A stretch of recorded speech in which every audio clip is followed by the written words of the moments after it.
"My lord, it is time." Urstadt's voice was soft but clear from the hallway. "Just give me a moment," Deval said, excitement flowing through him. Surely Urstadt would be even more excited than he. This was her plan coming to fruition, after all. Deval dressed. The large dark green robe with the oversized hood commanded a different type of respect than his decorated clothing that befitted his position in a high, noble house. As Lord Amok, Deval had great power and respect, but as the new Tokal Sino, Deval had something more. "My lord?" Urstadt greeted him as he exited his chamber. Deval nodded to her, smiling.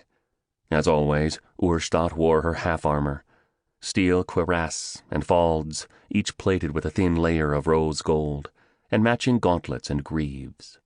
She wore a suit of micromail, a recent invention of the imperial smithies, both lighter and stronger than traditional chain, beneath the plate. In one arm she carried her helmet, a barbet of the same rose-gilded steel, etched to make the face of the helm look like a skull, accented by black gems near the eyes. The contrast was odd. Urstadt looked somewhat feminine in her armor, but the skull contrasted sharply against the rose gold. Of course, when Urstadt had been promoted to Deval's guard captain, he had granted her whichever armor she desired. In fact, since the suit had been finished, Deval couldn't think of a moment he had seen his guard captain out of armor. She slept in the bloody set for all he knew.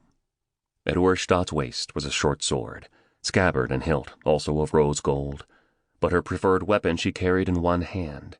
Her glaive, a poled weapon with a curved blade on one end, was an inelegant, ugly thing, taller than she was, with a dented dark steel blade and scarred black bark handle. Some laughed and derided Urstadt's rose gold armor, but her glaive, and her skill with it, was not something to jest about. "Tell me everything," Deval said as they walked down the hall. "How goes our little example?" "Well enough," Urstadt said. "House Faraday took the bait." Deval nodded. He knew they would. The potential power they might accrue by undermining Deval's fish trade would have been irresistible. House Amok, of course, was one of the high houses for many reasons, but first and foremost for commerce. Fish and other fruits of the sea had been their specialty for hundreds of years, but as time passed, the Amok lords had sought other sources of income, from the marble quarries near the western coast to the logging beastmen on the cracked Horn, the northeast peninsula of Roden. But by striking the Amok fishing industry, a tiny house like Faraday could shake the very foundation of House Amok.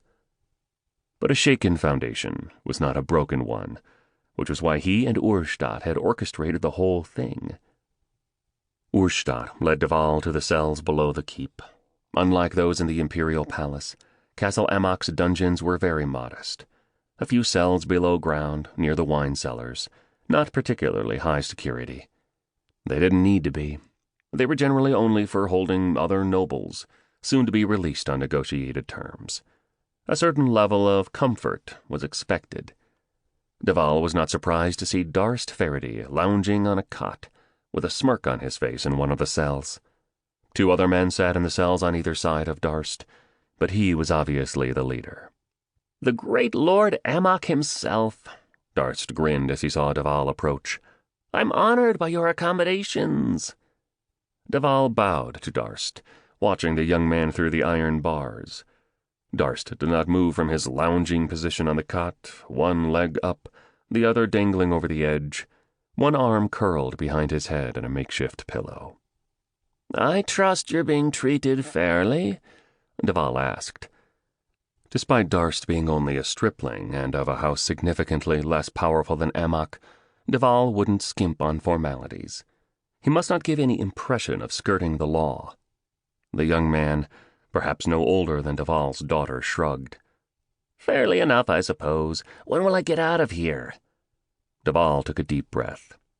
"I can't be sure, my lord. You were caught attempting to set fire to my property." Darst laughed. "You surely can't blame me, given the..."